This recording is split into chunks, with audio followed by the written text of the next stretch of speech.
Good evening, everyone. Welcome to the City Council meeting. I open this meeting.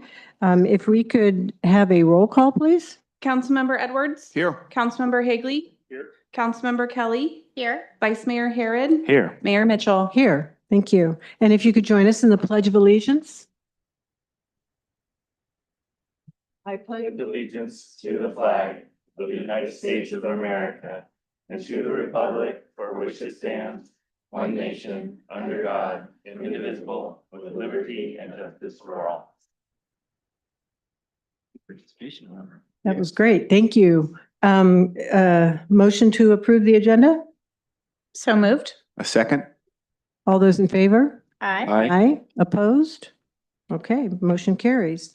Report on closed session. We did not have a closed session, so there's nothing to report. Announcements and presentations. Oh, boy. This is the best part, I think. So I get to read this and thank everybody. This year's Foss Creek cleanup was another great success and a wonderful reminder of how much our pride our community takes in our local environment. We had 82 volunteers join us this year, family, community groups, and local organizations, all working together to protect one of Healdsburg's most important natural resources. With the help of partners like the Rotary Club, Kiwanis Club, and the team from Stacy and Whitbeck Herzog, volunteers removed roughly 40 cubic yards of trash and debris from the creek and surrounding areas, everything from cigarette butts to tractor tires. Their efforts made a real difference in keeping Foss Creek healthy and beautiful for everyone. Each year, the Cred Cup is awarded to the group that demonstrates exceptional teamwork and spirit. This year's winner, Scout Pack 21.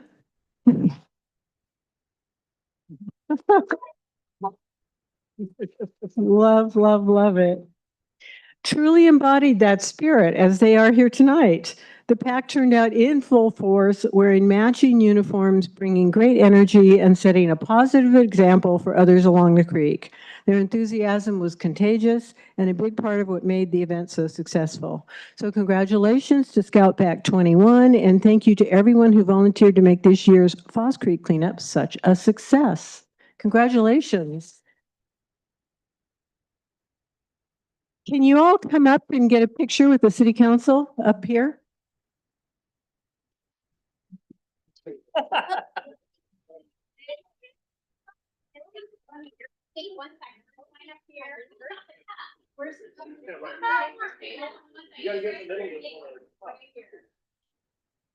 The mayor goes in the middle. I'll go in the middle. We want to make sure everything. You're gonna have to stay out that way. We want to get the picture back. Right there where it says City of Healdsburg. That's okay. That's Yeah. what we're looking at. Maybe a little higher. Yeah, perfect. All right, 1, 2, 3.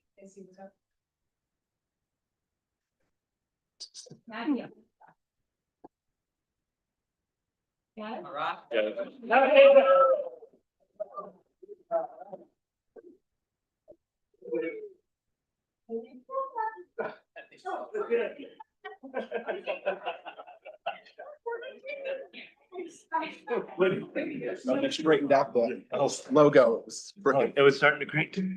No, me too. You know, there's somebody will see that. Thank you all for all you've done and being here tonight. This is really wonderful. You can stay if you'd like, but the meeting will start to get more boring now. Okay. Great, keep it. So thank you again. Next up, we have the city manager report. Jeff? Hard Thank you. act to follow, right? Yeah, this will not be as much fun as that, but I'll do my best. I do have some good updates to share with you this evening. First off, I wanted to start by offering a welcome and an introduction to our new electric utility director, Jared Carpenter, who is here with us tonight. I'll ask him to come up and say hello in just a second, but I can provide a very quick introduction. The council's familiar with this, but for those as a reminder, or those who aren't, Jared comes to us from the Truckee-Donner Public Utility District, where he's been Director of Electric Power. He was previously a utilities manager with the Port of Oakland. He holds a Bachelor's of Science in Mechanical Engineering Technology and a Master's in Energy Systems from Northeastern University, a fellow New England native joining me on the team. And Jared's been an active member and a board member in the Northern California Power Agency for a number of years. That's really significant because, as I think the council knows, that's the umbrella agency that allows a small municipal power operation like ours to exist and procure power and be a part of power generation. So to have somebody with the resume to understand the technical nuances of this job and also understand the world that we exist in and the ecosystem that we're a part of in terms of networks and contacts and resources was a great find, and we feel very lucky to have found a candidate who possesses that experience and those skills. I'll also say, just through the interview process, something that became really clear to me is that Jared's just passionate about public power. He is excited about the kind of work that we do here and other small municipal power utilities do. So I think it's somebody, I know this council and many in our community are also very, very interested in the work we do as part of an electric utility. And I think they'll find somebody who's really eager to engage in those discussions and be creative and be strategic and think long term. So it's been I don't know how many months it's been, but it's been several months without a full-time dedicated director. So we're super happy to welcome Jared. And he's not here now, but I would be remiss if I didn't also say publicly, we're very, very grateful to Patrick Foos, who stepped up and served as interim director. As you all know, Patrick's a water guy and a great water guy, but it's quite a learning curve to be asked to just, keep the electric utility running for 6 months. But he did, and it was done really well. So thanks to Patrick, and I know that he is happy and relieved to go back to his normal duties. And we're just really super excited to welcome Jared to the team. So this is day number 1. And so we'll give him a little bit of time to get his feet under him, but I'll let him say a few words and say hello. Yeah. Good evening. Nice to meet you all. I feel like I've known David for a long time, but the rest of you, I look forward to get to know you over time. And yeah, very excited to be here. I've visited this town many, many times the past 8-9 years. So always enjoyed it and very excited to be here. Wonderful place, good utility, good systems. Obviously, NCPA, I've been on their board since 2018. So very, very familiar with stuff there and also the projects you're involved in here. So excited to be here and look forward to getting to know all of you and happy to answer any questions. I think I toured the floating solar right here, I think around 2020 was first installed. It might have been 2019. It's hard to remember exactly when it was. Check my phone and see the pictures of it. But yeah, so very cool place. Looking forward to seeing what I can offer to help out here in any way. Thank you and welcome. Yeah, this is a very important position. Healdsburg's, of course, very proud that we have our own utility, and the NCPA connection is always important. So we're really welcome. Does council want to say something too? I wasn't prepared to say anything, but I'm really happy that you're here. I'm excited with the choice, and yeah, we've known each other for a long time, going back to Port of Oakland, and just hearing stories about the cranes and the push to go all electric at the port with some of the forklifts and different things, like being very proactive on some of that, and especially like with some of the hydrogen things, the port was on the leading edge of a lot of those discussions. So I'm excited that you're here and now you're on Team Healdsburg at NCBA. So I'm looking forward to our trips back to DC advocating for public power. So welcome to Healdsburg. Glad you're here. Thanks. I just want to echo those sentiments and just say that we are delighted to have you. And I know maybe similar to other roles that you've had, but we have a very active and engaged community who are very much looking forward to working with you and learning from you. So I know there have been a number of residents who are like, is he here yet? Has he arrived? So I think folks who are tuning in from home will be delighted to know that you're officially day one. And thank you for joining our team. We're really looking forward to having you and your expertise guiding us. Thanks. Yeah, I want to welcome you, and it's nice that we'll have a duo now when we're doing advocating in Washington, which I think is really advantage to us. And I hope you don't miss snow days because unfortunately, or fortunately, we don't have those here. So welcome. I don't have too much to add. I think we met before the NCPA thing once or twice, so it's great to have you here. Obviously, an excellent fit for us professionally, and we hope you enjoy Healdsburg and feel welcomed here. And please let me, the others here, know if you ever want to have a conversation. We're super excited to have you on our team. Well, I'm always around, happy to talk to any of the ratepayers or any of the customers. It's absolutely my pleasure. So it's I'm very happy to be here. Thank you very much. Thank you again. Yeah. You have more, Jeff? I do. I have a few other updates quickly to share. First up, wanted to note a couple of things about next weekend. Next Sunday is Dia de los Muertos, our annual celebration. We'll kick things off around noon. Council can expect to see some information, I think, in the next day about hopefully being able to join us for the welcome. One thing I wanted to share is that there is an outside chance. It's looking better as the day's gone on, but there's an outside chance of some weather this weekend.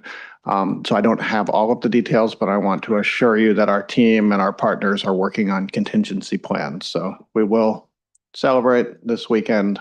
Might change a little bit depending on the weather, but we're working through that.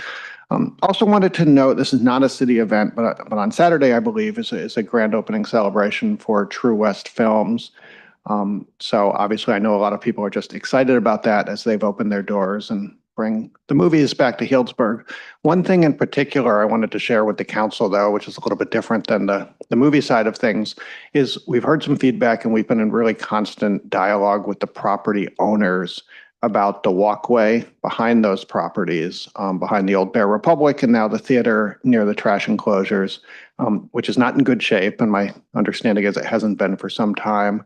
It's a challenging piece of land. It's owned by the city. It's part of the common area that is subject to the property.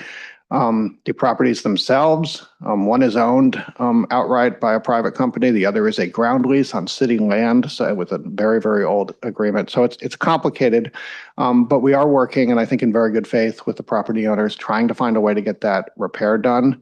There was some hope that we might do it concurrent with the opening, and that obviously won't happen at this point.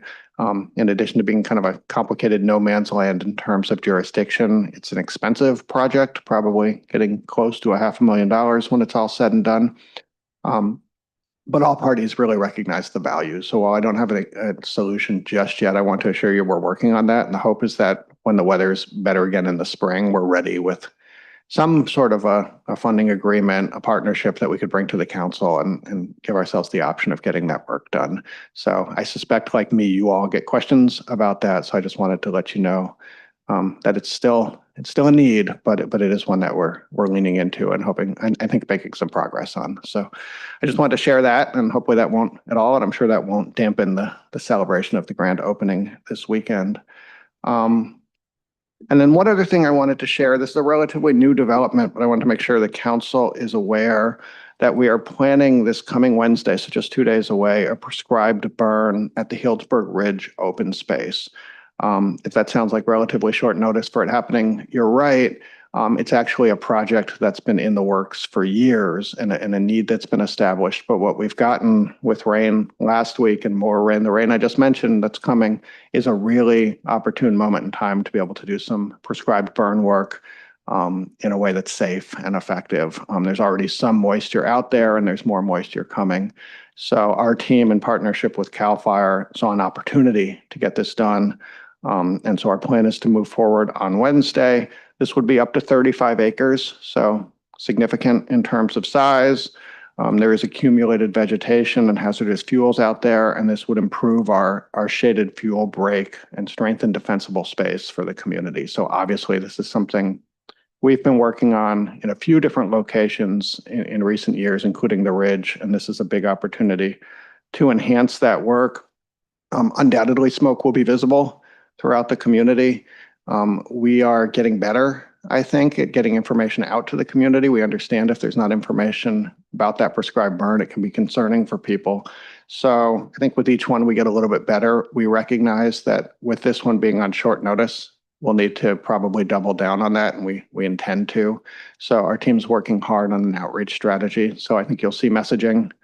I think we'll probably bring it door to door for people who are close, certainly online, social media, probably a mobile sign will be out there in the area alerting motorists. We have a couple of other ideas we're working through. So we'll do our best because the phone at the dispatch center always does ring when there's a fire, and we want to avoid any unnecessary alarm. But as I noted at the outset, we see a really great opportunity to address an area that's been a need for several years. So moving forward at this time, obviously weather has to stay right, but it looks favorable at this time. So we're moving forward with that. And I think you can expect to see a blitz of information go out in the next 24 hours, but wanted to let you know about that right now. And I think that is all I have, so I'm happy to take any questions. Any questions? Ariel? I was surprised when we did the last prescribed burn. I can't remember if it was Fitch or the Fitch Mountain Villas, or that weekend, maybe it was both, but there were a number of people who were like, I wish I would have known about this sooner. I was so stressed out, even though it felt like the city had done a ton to try to get the word out. And I'm wondering, obviously not in time for Wednesday, but I know in other cities, I had asked a few different folks, like, what do you do to communicate to the public besides just the normal channels? And a number of different folks that I said, on different committees with, they said that they have a text alert that's not Nixle, it's not their public safety alert, but it's something else that texts out to contacts in their system. And I'm curious if we would ever consider doing texting as a form of communication in the future. We certainly would. We're actually considering Nixle itself this week. I don't mention it. I mention it now because we wanted to do some due diligence today to make sure we can make that happen. But in the absence of another system, that's the surest way to get to people. Obviously, we try to be really judicious about when we use it, so it's taken very, very seriously. But I think there's a pretty good argument this qualifies. So that is something we're exploring. Is to get people texts for this very incident. Great, thanks. Anyone else with questions? No. If it rains, do we still do the burn? I'm going to let the fire marshal take that one. Good evening, Council. Lance McDonald, Fire Marshal. So we're actually, the window looks really favorable that we can get the burns in and then it's going to rain. And so one of the benefits of this time of year that we usually miss is the rain starts and then we're not able to burn. In this case, because we've had some drying, some favorable weather happening, we believe we'll be able to get the burn in, actually let it smolder for a few days and consume those fuels that have just built up over time and really have a good consumption of that fuel. And then the rain is going to come in and put it out for us the rest of the way. So Mother Nature, we've really wanted to do this, as the city manager Kay says, for the past few years. We've really been trying to do this and it just hasn't worked out. And this with this early rain, and then now a drying spell, and then predicted rain is kind of the perfect weather pattern for this. That's great. I'm glad you can take the opportunity to do it. That's good. Thank you. And just one more thing for Councilman McKelly. We do communicate directly with COPE groups via text. So COPE neighborhood groups will be getting text alerts as well. It doesn't incorporate, obviously, everybody in the city, but many COPE leaders share it with the neighborhoods. Parkland Farms, obviously, will be getting it, but as well as the surrounding neighborhoods. And I'm leaving this meeting and going over to a COPE meeting over at the community hall, community center to make this announcement as well. So we're trying to get the word out to as many people as possible. Yeah, thank you guys. Thank you. Anything else? No? Okay. So we'll move on to public comments on items on the consent calendar and non-agenda items. This time is set aside to receive comments from the public regarding matters of general interest not on the agenda, but related to City Council business. Pursuant to the Brown Act, however, the City Council cannot consider any issues or take any action on requests during this comment period. Do we have anyone who wishes to make a public comment? If so, please come to the podium. Come on up. Thank you. Welcome. Hello, my name is Kim Lockhart. I'm the owner of River's Edge Kayak and Canoe. And my comment tonight is about the impending construction by SMART of replacing the railroad bridge next summer. The comment I wanted to make is that, you know, it's not necessary for there to be overlap between the construction and people being on the river. Just for us, we put out 4,000 people a year that go under the bridge to come back. And the way the process has been going is that there's been no willingness on the part of SMART to commit to any kind of schedule that would allow us to separate public use of the river from the construction. And so I wanted to put it out there that I'd really like the City Council to help facilitate that. I know that people do have a right to peace and quiet of their environment if there's state funding. And I would like to ask for help to get SMART to come to the table and make that a possibility so that people are not showing up with jackhammers and bulldozers and the pile drivers going on when they're not expecting it and when our customers are there for a peaceful and relaxing trip. Thank you. Anyone else? Not seeing anyone, then I'll bring this back to the council and entertain a motion to approve the consent calendar. Can I ask a question about one of the items on the calendar? Would you prefer that I pull it to ask the question or just inquire now? Which way can we go? Does it matter? Yeah, go ahead and ask.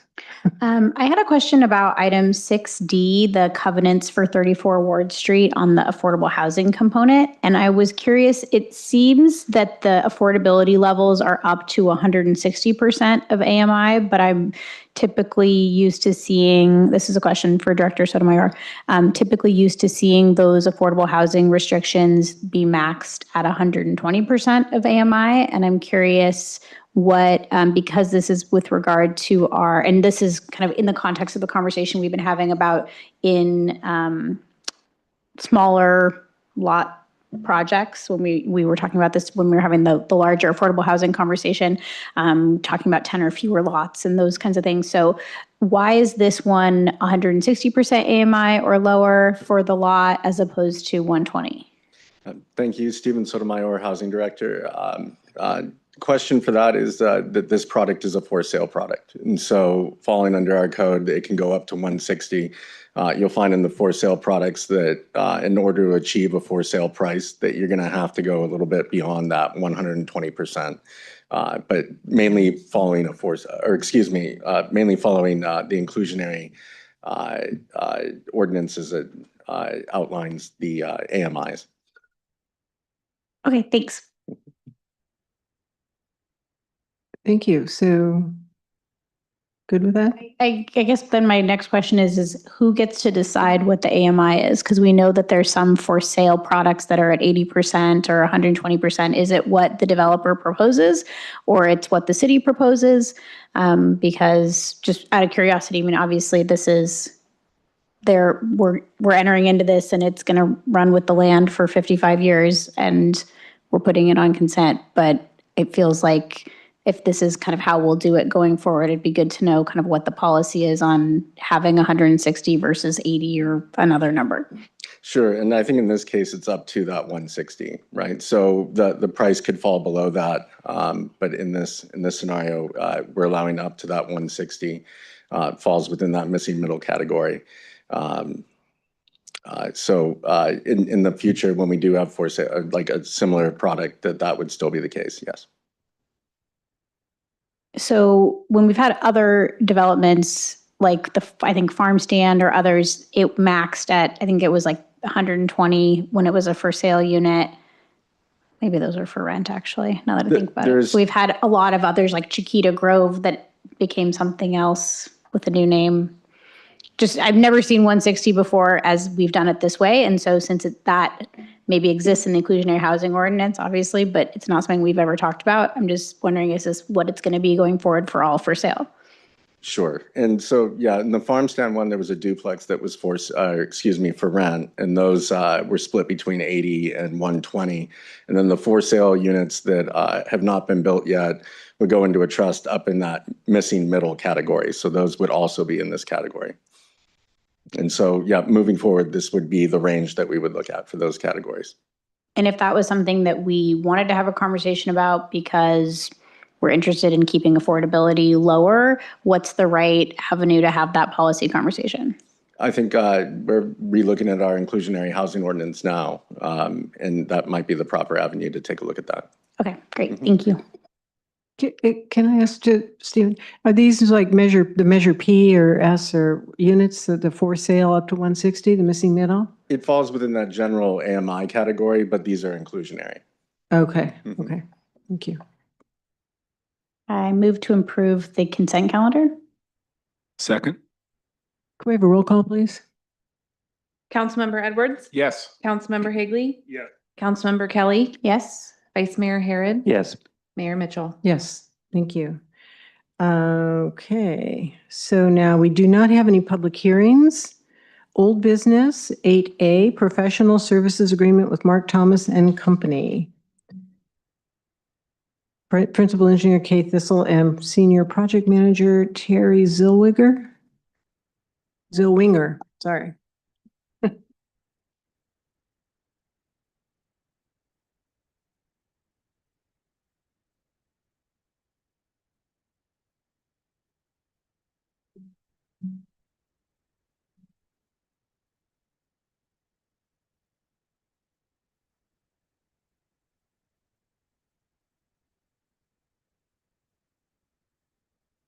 We'd start on slide 1. I think you're on 2. Yeah, thank you. Good evening, Mayor, council members, Clay Thistle, Public Works Principal Engineer, here tonight to present to you US 101 Dry Creek Road Project Initiation Document Phase. Go ahead, Raina. To begin the PID phase, staff is recommending that council take 5 actions. Approve a professional service agreement with Mark Thomas for engineering services. Approve a funding agreement with Sonoma County Transportation Authority. Approve a cooperative agreement with Caltrans for review and approval of the project initiation document. Authorize the city manager to execute the agreements and amend the budget to fund the PID phase of the project. These 5 actions, when combined, officially begin the project in the Caltrans process and launch the city on its way toward improving the interchange. These are primarily administrative. However, due to the overall magnitude and complexity of the project and the duration since council has received an update on the project, a presentation seemed beneficial. Next slide. The Dry Creek Road corridor is one of the busiest in the city. The current interchange cannot accommodate existing traffic volumes and future volumes. The pavement is in need of rehabilitation, and pedestrian and bicycle facilities are lacking or non-existent. Next slide. The US 101 Dry Creek Road interchange is located within the County of Sonoma, Caltrans, and the city right-of-way. Being that the project is located within the Caltrans right-of-way, the project is required to follow a specific Caltrans process. In 2020, to identify a project to resolve those traffic delays and improve bicycle and pedestrian facilities along the way and position the project for Caltrans process, the feasibility study was conducted. The study proposed a project consisting of either roundabout couplets or coordinated traffic signals along with sidewalk and bicycle facility upgrades. The study was presented to council with council preferring a roundabout couplet option. Next slide, please. Consultant engineering services are needed for the PID phase of the project.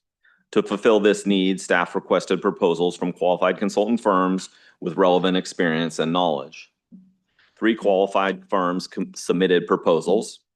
Staff evaluated the proposals and convened a review panel made up of the city, Sonoma County, Caltrans, and SCTA to interview the potential consultant teams. Mark Thomas was determined to be the most qualified.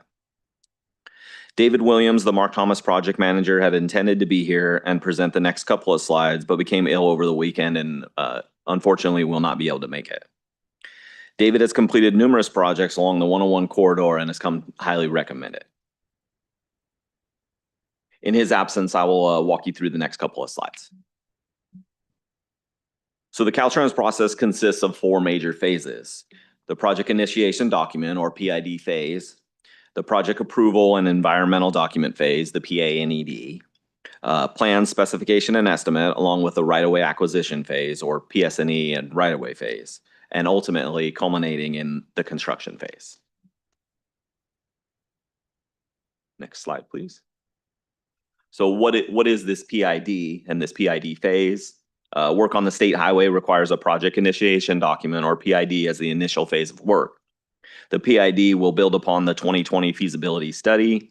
The PID will confirm the project purpose and need, refine project alternatives, define expected environmental documents, define the environmental approach, document stakeholders and public input, identify right-of-way and utility impacts, and update the cost estimate along with developing a project delivery schedule.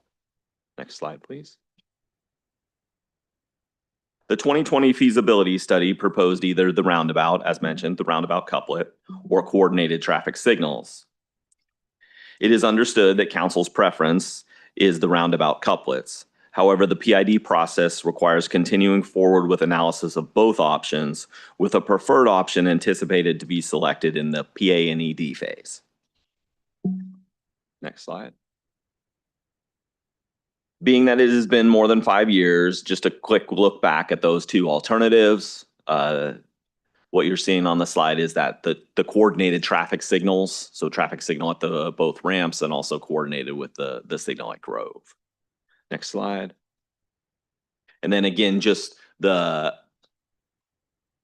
roundabout couplet option. So the 2 options, just reminding everyone since it's been such time. Next slide. Just so now I'd like to turn it over to my colleague, Senior Project Manager, Terry Zwellinger. Thank you very much. So as Clay mentioned, the PID phase is the starting point for the future phases of the project. This coming summer, we should finish the PID phase and receive the results of potential grant funding for design and construction of the project. Depending on the future grant funding, construction could start as early as 2030 and should take about a year to complete. Next slide. Tonight, we are asking council to approve 5 items. We've covered the RFP and contract with Mark Thomas, and with that action, there are 2 agreements to be approved. The first is a cooperative agreement with Caltrans. Because a portion of the work is located within Caltrans right-of-way, not only does the city need to follow Caltrans' delivery process, but all documents need to be prepared, reviewed, and approved in consultation with Caltrans. The city will enter into a cooperative agreement with Caltrans for each phase of the work, and this first phase is the PID phase. Caltrans estimates their staff time to be about $213,000 for their staff to review and approve the PID document. The second agreement is a funding agreement with Sonoma County Transportation and Climate Authorities, SCTCA. The city was awarded a $500,000 grant with SCTCA to help fund the PID phase. Approving the funding agreement allows the city to appropriate the funds for this phase of the project. Next slide.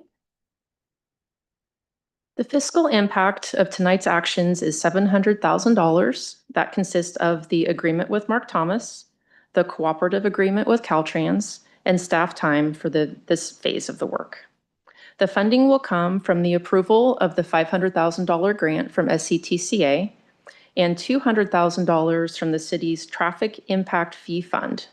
The money in the Traffic Impact Fee Fund is slated specifically for this project. Next slide. So to help with design and construction costs of the project, staff submitted an application in August of this year to request $12.7 million in grant funding. Sonoma County has committed to providing $2 million in construction, and our city match would be $1.8 million, being again paid out of that traffic impact fee fund. We should be notified about the grant results in summer of next year. So even if we do not get that grant, we have enough money in the traffic impact fee fund to fund the project through the design phase. And in that instance, we could do design, finish that, have a shovel-ready project, and pursue other grant opportunities for construction. Next slide. So to recap our presentation, before you tonight is a resolution approving administrative actions to get the PID phase started. It's the professional services agreement with Mark Thomas, 2 cooperative agreements, the authority for the city manager to execute these agreements, and a budget amendment to fund the project. And that concludes our presentation. We are open for questions if you have any. Thank you. It's always interesting to be on the council when we're looking at 2030 things that we're planning on, but do we have questions from council? Councilmember Edwards? Yeah, having spent some time out there, that definitely is an intersection. And I know that we have upcoming projects. Dry Creek was approved in 2021 after this. Will there be an additional traffic study? Because I'm a little concerned that a roundabout will just filter more traffic to that stoplight at Dry Creek and Grove. Will there be an additional study on this I know the roundabouts are nice, but I have a concern about that traffic congestion. Sure, and I think that's all part of the process, and going through the Caltrans process is quite thorough. So there will be all those additional studies and the continuing forward with at least the 2 alternatives and analyzing them both. All right, thank you. Vice Mayor? Yeah, regarding the 2 alternatives, is there going to be some opportunity, perhaps outside of the city council meetings, for public input on those 2 ideas? Yes, absolutely. So as part of this project initiation document phase, there is a public engagement and stakeholder engagement components. It is envisioned that there will be some pop-up community engagement meetings, also probably a web page and some interactive survey, and then again, potentially coming back to council and reporting out, on the updated status. And roughly when do you think that might occur? Is it? So the tentative schedule for the PID phase, is going to take approximately 9 months, 6 to 9 months. So I would envision that those public engagement phases would occur, within the first 3 months of the project. Thank you. I just wanted to ask, I know to Councilmember Edwards' point about doing a new study and evaluating some of the traffic impacts. I know we have a couple of development projects on the north end of town, like North Village, that's going to be completed soon, and new residents moving into the affordable apartments there, along with the over 100 units of affordable housing, exciting, that are getting built at Saggio Hills, and potential future housing development at Montage as those lots get built out. So is the quantity of new development and potential of population increase also going to be evaluated? And that's something you guys are taking into account?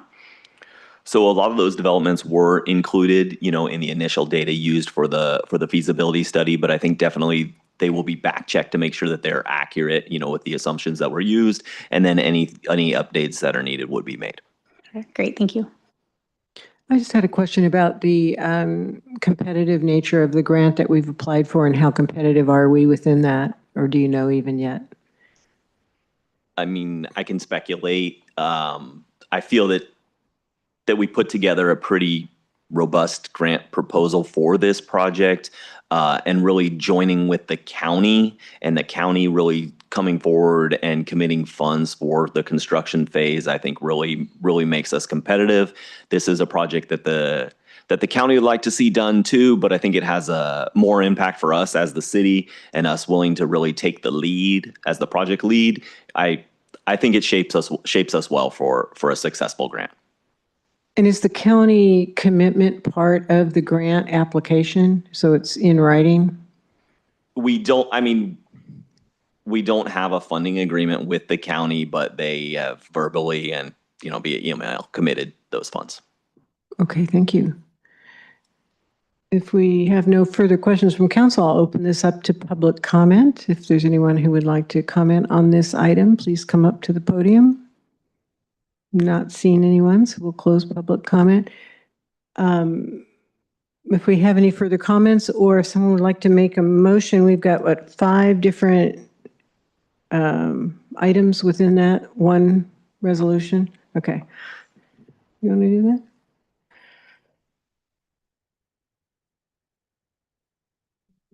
Do we do these individually? I'd like to make a motion to adopt a resolution approving a professional service agreement with Mark Thompson for engineering services in the not to exceed amount of $407,115.07. And can we do them all together? Is there any reason we need to do them individually? Okay. Yeah. Also approving a cooperative funding agreement with the Sonoma County Transportation and Climate Authorities in the amount of $500,000. Also approving a cooperative agreement with Caltrans in a not to exceed amount of $213,000 for review and approval of the PID. Also authorizing the city manager to execute the agreements. And finally, amending the adopted fiscal year 2025 to 2026 budget. Second. Could we have a roll call vote, please? Councilmember Edwards? Yes. Councilmember Higley? Councilmember Kelly? Yes. Vice Mayor Harrod? Yes. Mayor Mitchell? Yes. Thank you both for that. We'll see you more, I'm sure, Yeah. in the near future, hopefully. Okay, and so moving on to item 8B, Capital Improvement Program and Appropriations for Continuing Projects. We have 2 council members who need to recuse from this item, as I understand. Yes, I need to recuse because I live within 500 feet of the Saggio Hills Park Development Project, which is how it's identified in the agenda. So out of an abundance of caution, I'll be recusing on this item. Thank you. And I need to recuse because I live within 500 feet of the Grove Street undergrounding project and roadway project for similar reasons. Thank you. So we'll have the recusals leave the room and bring them back when we're done. Meanwhile, Katie Edgar, welcome. Good evening, Mayor and council members. Katie Edgar, Finance Director, here tonight to present an update on the Capital Improvement Program as we enter the second year of our 2-year budget. Next slide, please. The proposed action tonight is to receive a presentation on the Capital Improvement Program and adopt a resolution approving amendments to the fiscal year 25-26 budget to reestablish appropriations for continuing projects. Next slide, please. A total of 9 capital projects were completed in fiscal year 24-25. 3 of those projects were completed by the Public Works team, including the Fire Substation Project, the Cabernet Road Culvert Replacement Project, and the e-bike share pilot program. The Fire Substation Project was several years in the making, starting the design phase in the hands of Comstock before transitioning to the city in fiscal year 22-23 for the launching of the construction phase. The construction was finalized 2 years later for a total of $6.9 million. The project leveraged approximately $3.4 million of funding from the neighboring developments at the North Village and the Saggio Hills through contributions outlined in the development agreements. The Public Works staff also managed the replacement needs of the utility infrastructure and recently completed the replacement of 2 failing culverts on Cabernet Road. The project was initiated at the end of fiscal year 23-24 and was completed within a year for a total of $363,000. Next slide, please. The electric department completed 5 capital improvement projects in fiscal year 24-25 to expand services in support of new development and upgraded commercial and residential facilities.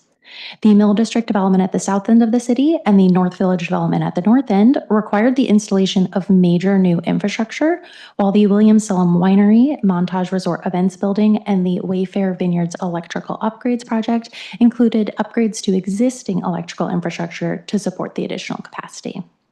The projects totaled approximately $1.3 million and were fully funded by the respective private parties receiving the benefits. Next slide, please. The community service team successfully completed the Fitch Mountain Parks and Open Space Preserve project that established public access to the Fitch Mountain with a picnic area and trailhead. Improvements were also made to the parking lot and the dog park, and design on the project was started in fiscal year 21-22, and construction was completed 3 years later for a total of approximately $3 million. The project funding included $1.8 million in grants from the Coastal Conservancy and State Proposition 68 funding. Next slide, please. There are a total of 28 projects that have continued in fiscal year 25-26, and amendments are proposed tonight to reestablish the remaining project appropriations. Public Works is responsible for 15 of these projects, with the first 2 being airport projects. The city has successfully secured grant funding from the FAA and leveraged Caltrans funding for a portion of the matching requirements, resulting in 97% of the total budget for both projects coming from outside sources. The taxiway pavement rehabilitation project is currently under construction with an estimated completion in spring 2026, and the runway pavement rehabilitation project is currently in design with construction anticipated to begin in spring of 2027. Next slide, please.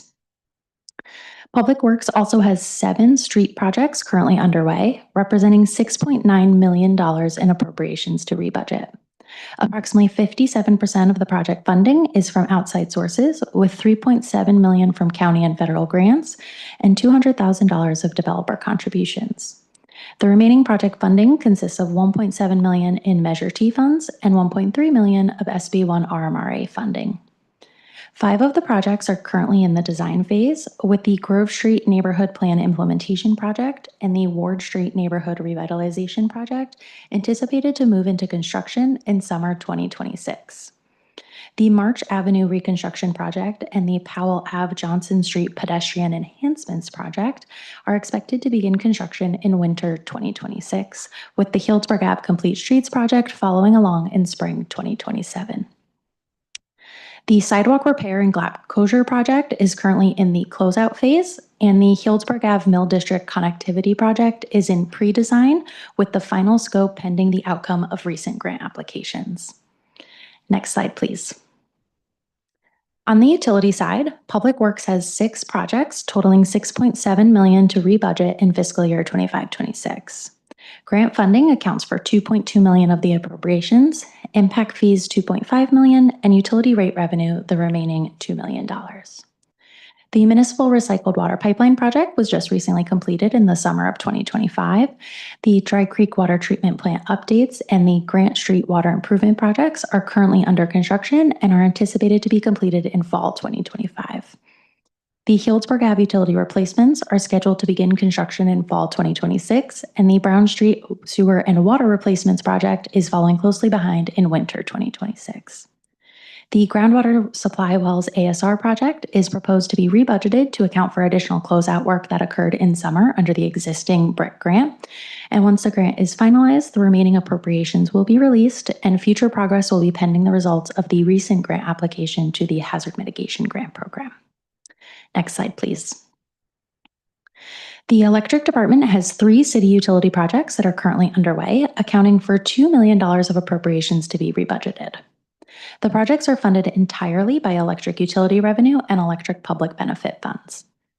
The electric public vehicle charging station project is largely complete, with final project closeout anticipated in fall 2025. The underground Grove Street project is estimated to award a construction contract in spring 2026, and the underground Healdsburg Ave project will follow behind in summer 2026. Next slide, please. The electric department also completes electric reimbursable projects that are associated with the expansion of services, and the timeline of these projects are dependent upon the timeline of the private development and can vary largely. The 155 Dry Creek Affordable Housing Project being completed by Burbank, the Freeport Affordable Housing Project being completed at Saggio Hills, the 3 Healdsburg Avenue apartments, and the North Village Parcel 4 are all in various stages of construction, with the electric utilities prepared for installation when appropriate. The Foss Creek properties are currently in the pre-construction phase, pending additional progress and planning with the developers. Next slide, please. Community Services has 4 projects currently in progress that account for $6.8 million in appropriations that need to be rebudgeted.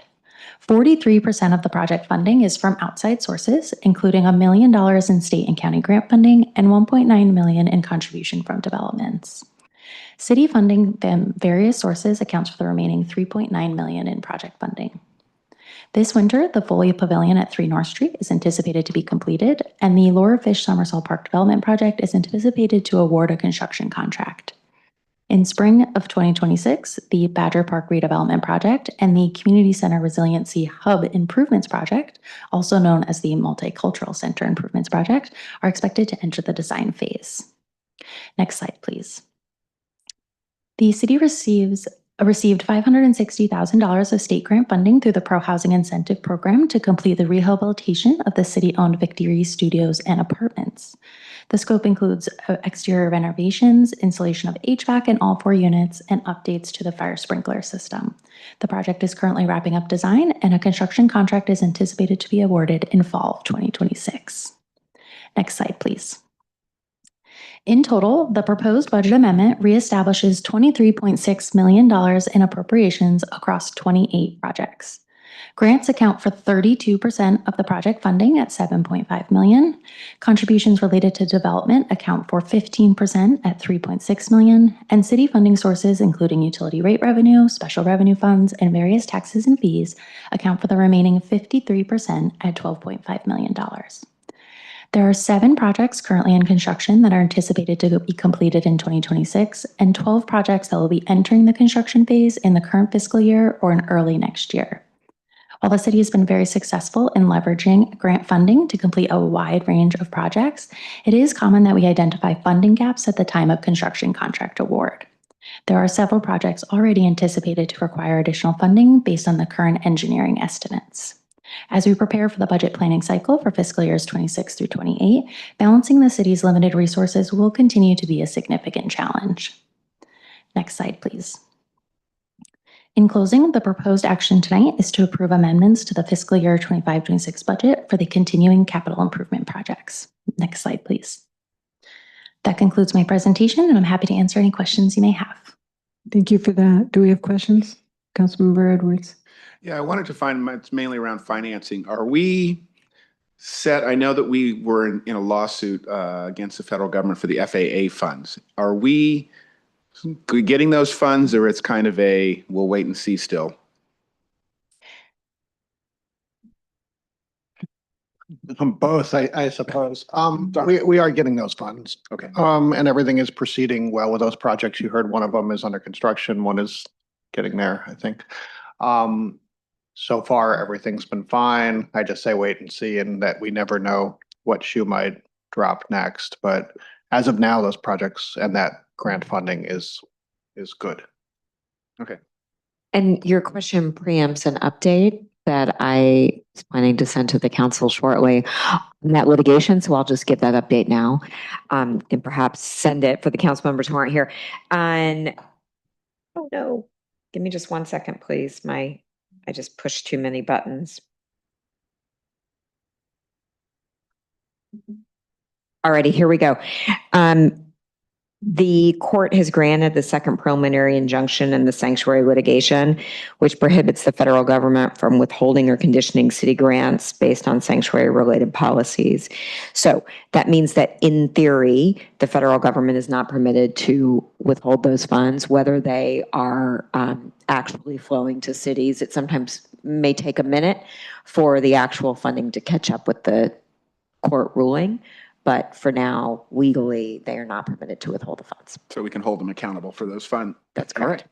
And then my second question is, in the staff presentation under the financial, it said that $3.6 million is attributed to donations and development contributions.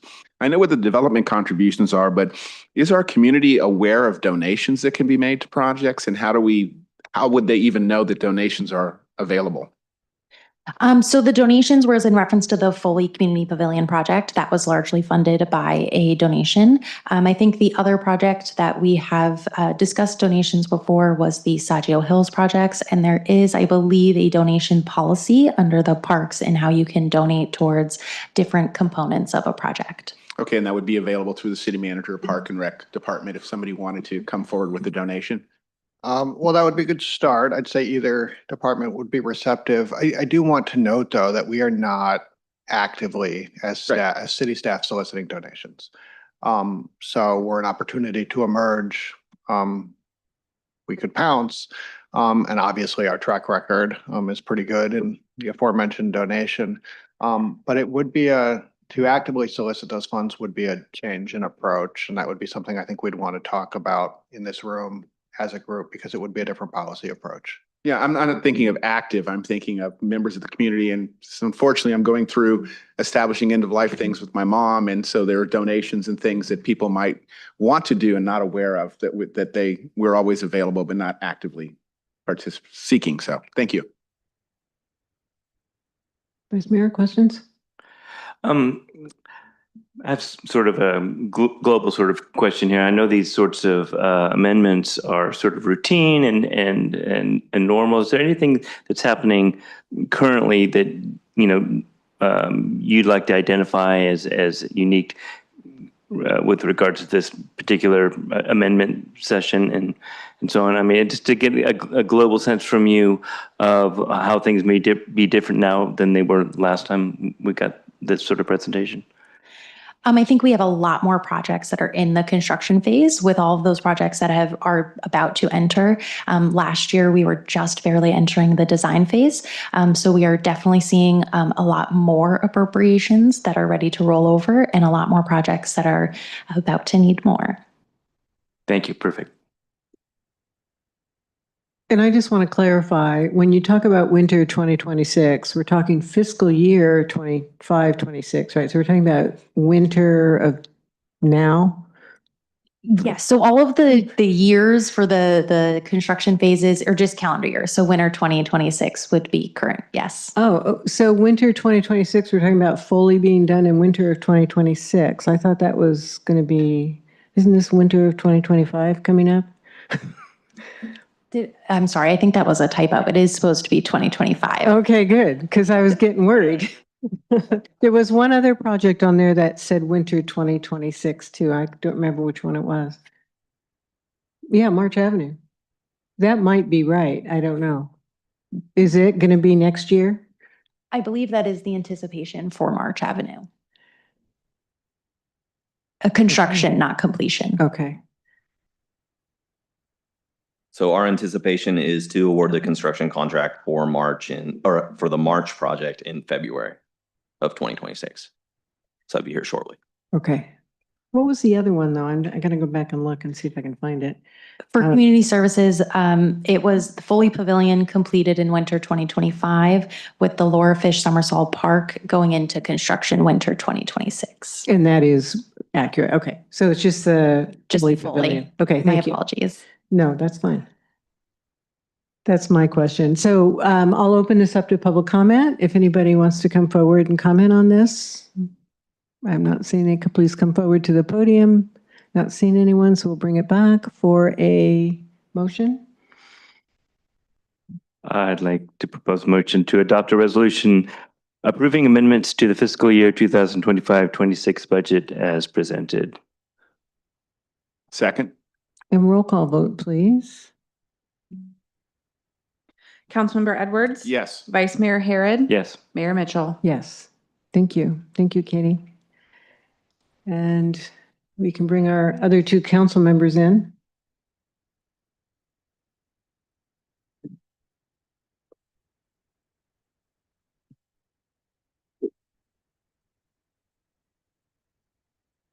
Could someone tell them they can come back?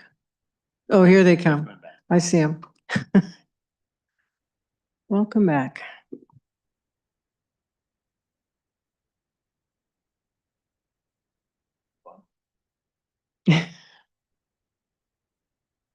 Okay, welcome back. So we'll move on to item 8C, City Council Manual of Procedures and Protocols. Assistant City Manager April Mitz and City Clerk Raina Allen. Great, thank you very much. So as the title says, it is a City Council Protocol Review and just an update of what we've done to date. Next slide. Quick background on this. As part of the City Council adopted goals, it was to update the City Council governance protocols. On August 4th, City Council did appoint a subcommittee of Mayor Mitchell and Councilmember Kelly. And since that time, we've met with the subcommittee and two to three staff members to review where we were at in the process. Next slide. So here's some progress we made. As you noted in some of the earlier staff reports on the update to the protocols, a lot of these particular items were just administrative in nature, and everything will come back to City Council in one bundled packet in a red line version, so you don't need to keep tracking everything here, but I just want to make you aware of everything that we've worked on to date. We have worked to update all the language in the protocols to become gender neutral. We've updated the protocols for receiving and disseminating written public comments. We've updated the protocols for City Council correspondence, for the timing of completing the minutes, rules of recusal. You saw some of those in action tonight. The voting on non-resolution items, the public hearing process, City Council goals update, how often they'd be coming back to council, and then meeting agendas, which include the content and the order, placing items on the agenda, the style of the minutes, removing items from the consent calendar, and then finally proclamations. So that's everything that the subcommittee and staff have reviewed to date. Next slide. So tonight we're really looking for council feedback really on one item, but these two are similar enough we wanted to lump them together and just to at least present it to you. So we wanted feedback on the legislative matters, which has to do with anything state and federal, and then ballot measures, which is really local serving. The next slide. So for legislative matters, this is more of an informational update because we do currently have a policy on legislative matters. So on January 19th of 2021, City Council did adopt a legislative procedure manual as well as an annual legislative agenda. And part of the manual, what it does, it provides guidance to staff on taking advocacy positions on behalf of the city. A lot of times we'll get news alerts, we'll get something through from the League of California Cities asking us, and usually it's kind of a last minute right before a session goes in. And so this really gives us the framework for staff to be able to do it on an administrative level. And in particular, the general principles really, it does revolve around funding. So the first is to maximize revenues from the state and federal sources. It's to secure greater flexibility over the use of those funds. And then the last thing is to lessen any adverse impact of state or federal policies. So that's something that the City Council has already put in place, and we are looking at updating it again. City Council did the initial one in 2021, which is called the Annual Legislative Agenda. In 2024, they updated a legislative platform. Those two are the same documents, just a slight difference in the name. So I just want to make sure everyone was aware of that. As of now, city staff, we will look at reviewing this probably over the next year, and then we will bring it to City Council, like was done before, for discussion and direction and approval of just the updated legislative platform. Next slide. So this is really the crux of what we're here to talk about tonight, is to get the City Council discussion and direction on local level ballot measures. Right now, we don't have any policy on this. So if a local ballot measure is brought to City Council for taking a position on, whether for or against, it follows the same rules of protocol, which would be majority. And so this was an item that the council subcommittee and the staff wanted to bring to the full council for consideration and discussion. And so there's really two things that the council can do. They can elect not to take a position on a local ballot measure. So that could be an overarching policy where we just don't take any position on it. Or we can elect to take positions on local ballot measures. And if that is the preferred case for City Council, does the council want to require a simple majority on a position, require a supermajority on a position, or require a unanimous, the council to be unanimous before it will take a position on a particular local ballot measure? In regards to any of the options that council really wants to go with, we do recommend the council memorialize any decision, whether it be in a standalone policy or as part of the protocols. So with that, I do want to turn it over to Mayor Mitchell and then also Councilmember Kelly, if they'd like to add any other commentary on this, and then I will turn it over to City Council for your discussion direction. And then I have one follow-up slide at the end, just talking about the next steps. Great, yeah, no, I'd like to wait and hear what the council has to say before I weigh in my thoughts. Do we have questions, comments? Vice Mayor? I just want to make it clear that that we're just talking about ballot measures and not positions on other, issues that are up within the community on the news and so on. We're just talking about measure this or that and nothing outside of that particular direction, right? Yeah, I think so. I'm not sure what else there would be that we would be Like if we were going to opining do a on. political resolution around a global issue or a national issue, yeah. which is different. Yeah. We're just talking about something that's on the ballot. Yeah. Yes. Okay, thank you. Yes. And by local, you mean Sonoma County. So it could be like we did with Measure J, or it could be Measure O or anything else. I mean, those are different if it's local, but if it's like a citizen one, whether we're going to support or not, is that, Yes. we're not talking about state level. No, we're talking, well, we could.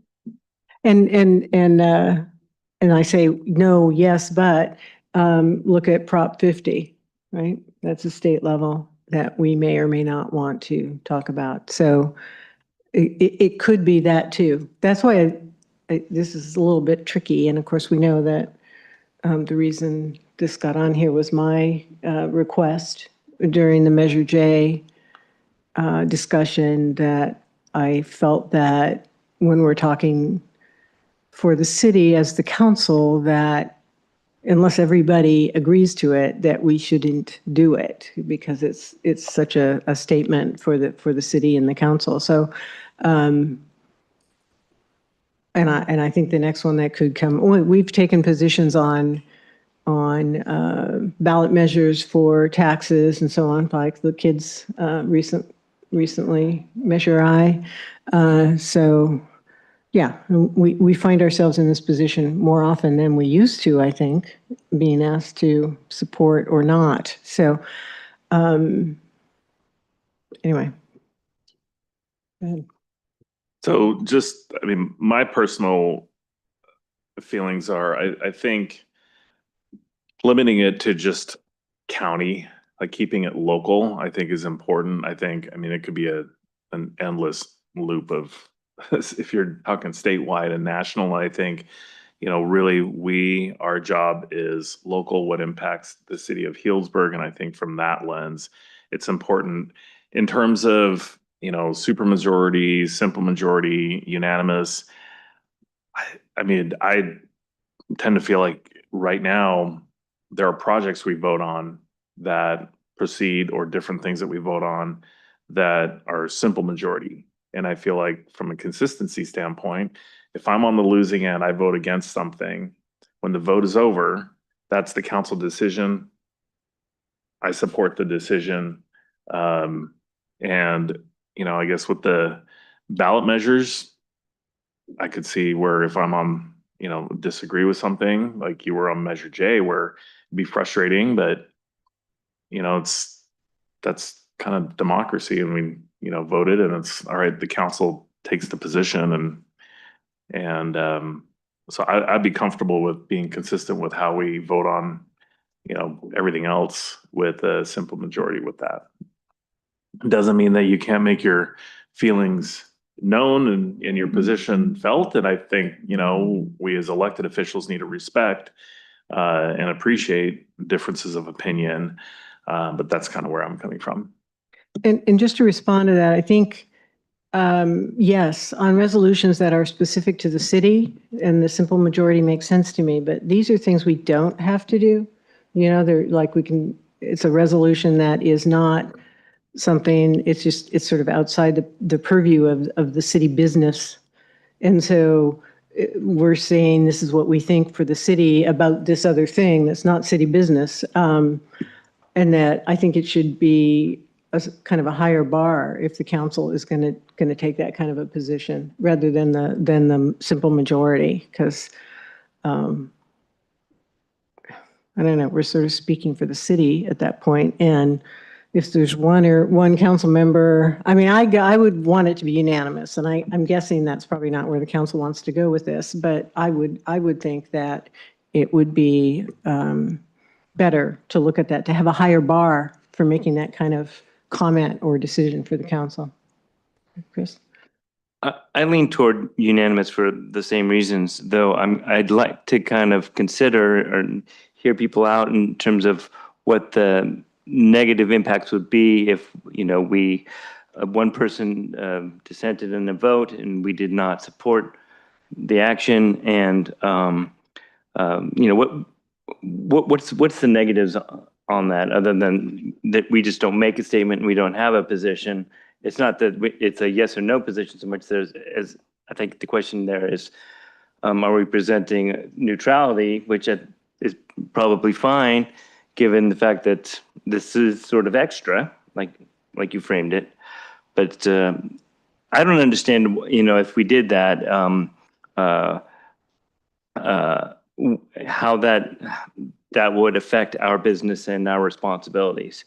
And that brings up my second point, which is I'm trying to tune into what the citizens of Healdsburg expect us to be. And so when we're running for election, I think it's pretty clear that people aren't expecting us to take on expertise and positions on issues that are outside of the city purview, right?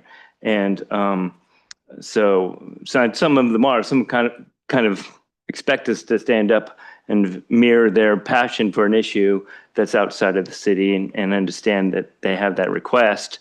However, I think, in general, when you're running for election in the city of Healdsburg, you're talking about city of Healdsburg stuff, and that's really what counts for. And so when we start to take on other things, I think you're basically running up against, what any particular candidate, this group or anybody else, has presented to the voters of Healdsburg. So that's part of why I think that higher bar is warranted, because this really is kind of stepping outside of the bounds of what we do. I mean, I know it's happened a lot of times where the council has taken a position on ballot measures, but I would agree that it should be extraordinary and that we should have full agreement on that. I think, I'm open-minded on this. I mean, there might be someone might want to respond to what I just said, to say, oh no, if we don't approve of something like this, such and such could happen to the city or to the council. Ron? I think it's almost irrelevant, because I believe that the citizens are looking at us to have a discussion of us being public officials, that we take time to look at issues that affect the city. And so maybe they do not have the time, and they look to us to have a discussion to help them make up their mind. They can see the different opinions. And so the discussion, to me, is more important than the vote itself, because it's the questions we bring up that they might go on, I didn't think about that, or this may affect me this way, because we are generally more aware of city issues, county issues, because those county issues can affect our residents. So I think the discussion is the most important part. However, going back and looking at Dave, what Councilman Hagley brought up was the consistency in how we do things. So if we have a consistent majority vote, then that is consistent throughout it. And again, if you are a resident looking and listening to the discussion, you may be against it, but you've got to hear the discussion. So whether we all agree, some agree, the important part is the discussion. So that's where I'm looking at it from. I appreciate the robust discussion, and as we sit here with one amazing member of the public still with us tonight, and maybe a couple online, I just want to say that while I would love the idea that people are tuning in for the discussion, I maybe would think sometimes, especially when these items are later in the agenda, we tend to lose people. So I don't know how much people would really be paying attention to the nuance of the discussion, although I really wish they would, because that's where you really get to the meat of the issue. But what I will say is that, I think for example, we know that there is a ballot initiative right now to recertify the smart sales tax. And if the smart sales tax doesn't go forward, the smart train will cease to exist. And there are people, I'm just giving you an example, a real world example that may, potentially come to us. There are people in this world who are anti-tax, period. They do not think we should pay taxes on specific things that should be funded through other sources, right? They're just full on anti-sales tax, things that we're already paying too much in taxes. They don't ride the train, doesn't impact them, et cetera. And so we could very well have a council member sitting up here now who feels that way, or a colleague in the future who feels that way. Those people certainly have a voice. They are important. But I also think you're going to be weighing on balance the future of something that we've already invested a lot of money in. Obviously, I'm on the SMART board. I'm a little bit biased around, the hope that the train's coming to Healdsburg and will operate once it gets here. But so I think you may have opinions that are valid and represent other voices in this community, just as I think, Mayor Mitchell, when she spoke out, very clearly against or in support of Measure J. I'm trying to remember if it was against or in support, but do you know what I mean? In a minority opinion, I think that her voice is very representative of a cross-section of our community who feel that way and felt that way about Measure J, which is why I got on the ballot through a citizens initiative to gather signatures. And so all that to be said, I think it would be possible and likely that we would have, we would not be able to reach a unanimous vote on certain issues because of people's, general stance. And I think that's okay. I also think that, oftentimes when we have ballots that have so many things on them, as it tends to be the case in California, I think our last November ballot, there was like 6 pages and you're just like, how's this thing still going? A lot of folks in our community may not take the time to, I know a lot of people do take the time and that's wonderful, but often when you have a ballot that's that long, people just want to know, I'm voting for president and I'm voting for one thing, hopefully they vote for city council, and then they don't want to take the time to do the research, and so they're looking for trusted voices to say, how does this impact me here in Healdsburg, or how, what do I do on this? And maybe they'll ask the guy next door, or maybe they'll ask, the lady at the coffee shop, but hopefully we would be able to have a position as a city if we're able to get there, because I do think that our voice matters, especially in some of these more local issues where folks really aren't going to take the time to dig deep. And of course, if they do take their own time, great, then they've made their own decision without, looking at what we want to do. So all that to be said, I think a simple majority to me felt like it was not enough.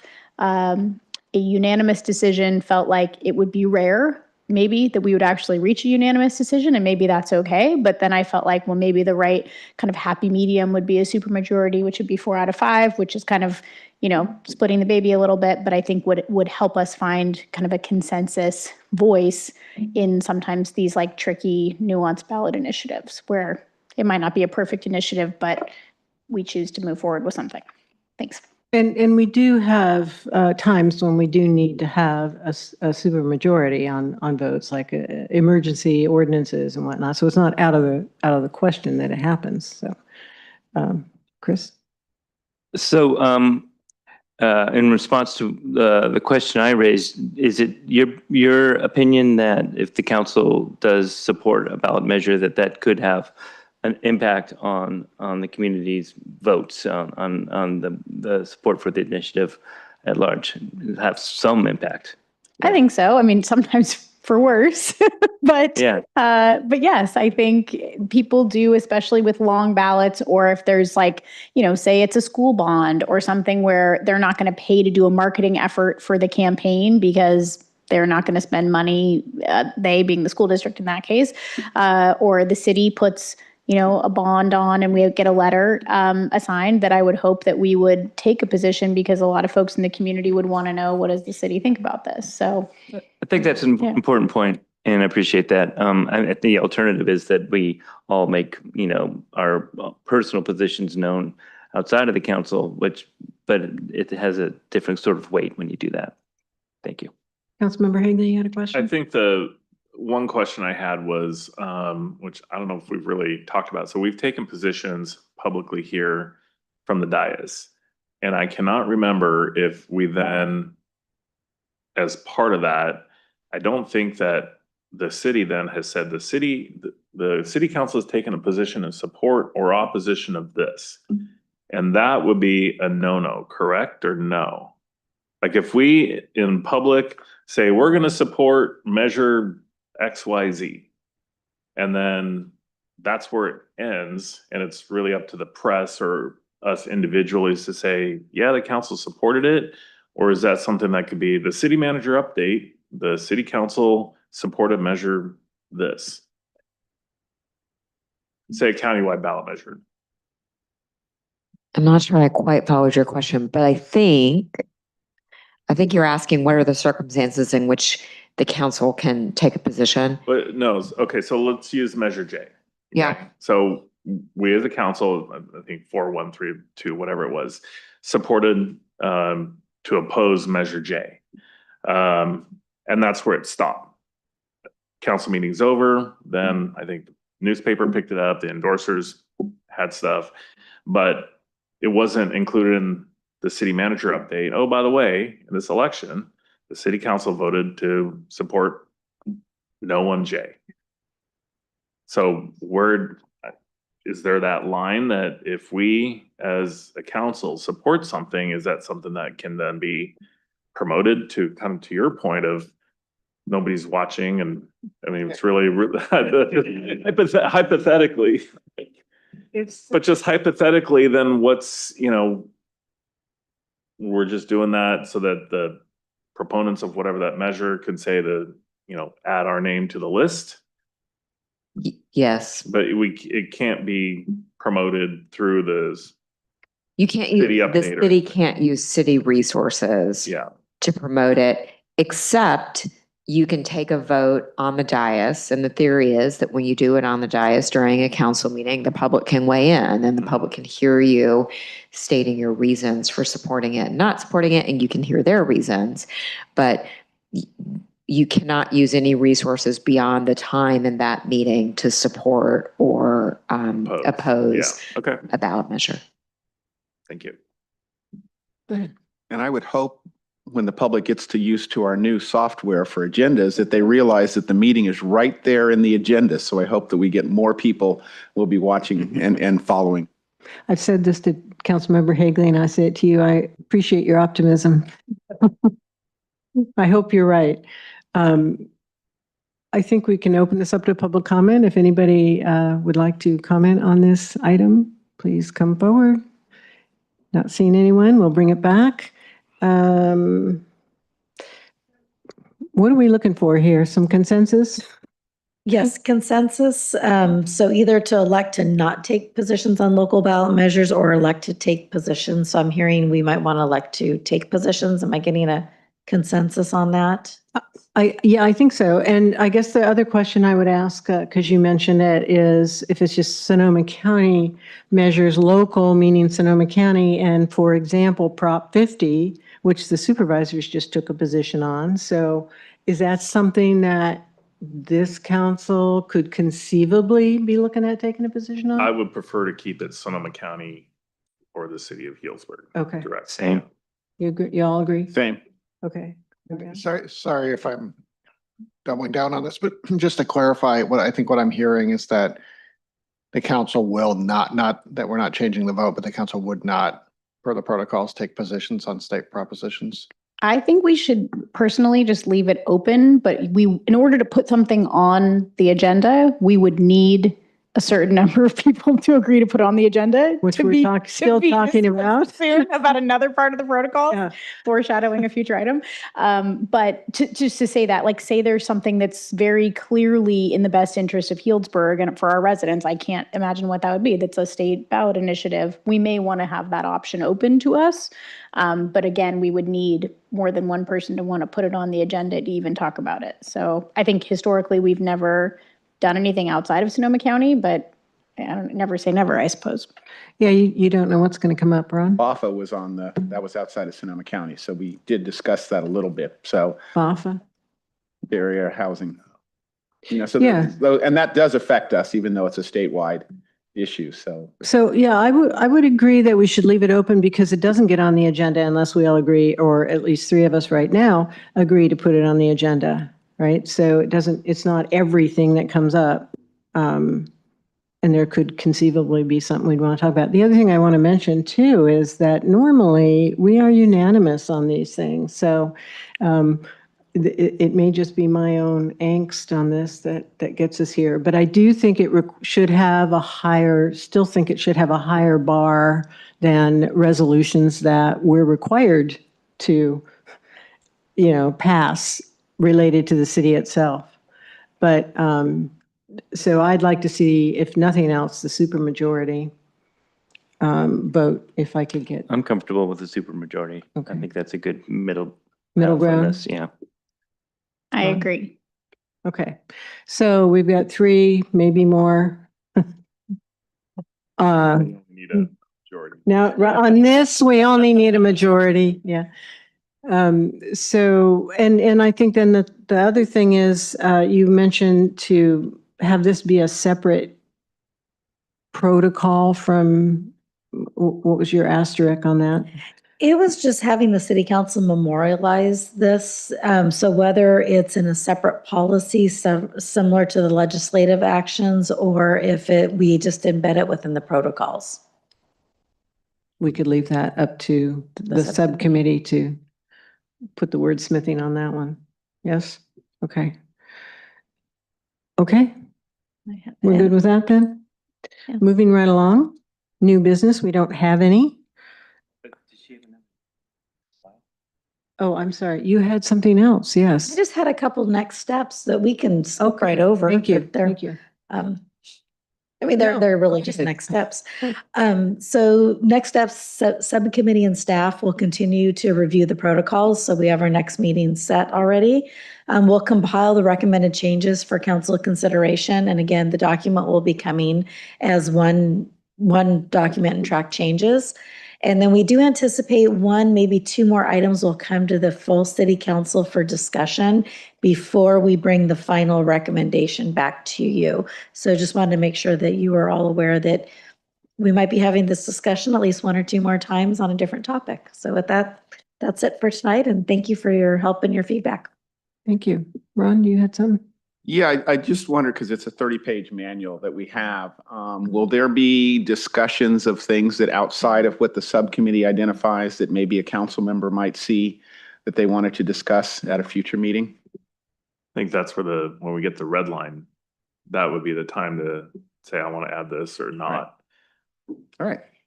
Yeah, because we had heard some input already from council on things that you wanted to talk about, and that's on the list of items to bring back. So they're not ready yet, but yeah, good. Thank you. Sounds good. Thank you. Okay, so we'll move on to new business, which we don't have any. That's always easy. Council reports on matters of interest occurring since previous regular meeting, expense report, reimbursement reports. Who would like to start? Councilmember Kelly? Oh, sorry. I don't want to start. I was waving at the fire truck going by. Councilmember Hagley? Nothing to report. Oh, that's good. Oh, not good, but easy. Ron? Yeah, I was with Vice Mayor at the Villa ribbon cutting. Actually got to see a part of the villa that I've never seen before, the downstairs. As many times as I have been in that building, I didn't even know how you got there, but that was a very nice, it was nice to see what they're doing. It's nice to see the improvements that were already done on that. I did watch the county budget hearing because that was interesting. I was concerned if anything would affect us. At the Sonoma County Mayors and Council Members Association, we got an update and information that Councilman Hagley was there from Mike McGuire about some things that are going forward. Also was happy to be a first-time judge on the Halloween contest on Saturday, Halloween contest. That was really cute. The winner was off the charts. A couple of the winners were just pretty amazing. And then after that, I made it up to the From Ashes We Rise at the Community Center. The Corazon had their program graduates that had been really, it's a nice program that they are preparing these future leaders, how to go forward and overcoming adversity. It was a very nice meeting that they had up there, presentation. So that's it for me. Awesome. Thank you for that. Vice Mayor? I don't have anything extra to report. I did go up to the Villa event, and that was it was really nice to see firsthand all the work they've been doing up there, and it's an exciting future for the Villa. I just wanted to mention that on Saturday it's Pumpkin Festival time at the Farmers Market. As usual, I'll be playing a small role with that, but I welcome everybody to come and participate, rain or shine. Thank you. Councilmember Kelly. I attended the Smart Train Board of Directors meeting last week, as well as a Coastal Commission hearing down in Redondo Beach. And then last night had the rare opportunity to go hear the Yale University Whiffenpoofs a cappella group, which is the oldest a cappella group in the nation. And they were here in Healdsburg because one of their members grew up in Healdsburg. And so she is, they allow women now, which is a new thing. And also, so she is in the group, and they try to travel to everybody's hometown of the, I think 12 or 14 members. So they performed at the Raven last night to a sold out audience, and it was magnificent. So really all the Healdsburgers showed up and were very proud. And we actually had an alumni in the audience who lives locally. And so he was class of 1972 of Yale Whiffenpoofs, and he got up on stage and sang with them for their finale. And it was very sweet. So Healdsburg represented well last night. That sounds wonderful. Yeah. So I attended the League of Cities annual meeting in Long Beach. It was fascinating, well attended by, thousands of people. City managers, I met the deputy city manager from Benicia. It was pretty interesting talking with her. A lot of other great people. That was fun. I also then did my California Veterinary Medical Board meeting in Sacramento last week. That's also very interesting and completely different than anything you could imagine. But they're starting to do some more advocacy for shelter medicine, spay-neuter type stuff. So I'm the right person on that board at this point to push for that. I'm not a vet. I'm not trying to protect my practice. So, and what else? Oh, well, the pet parade was great. Ron, Jeff, Jason, great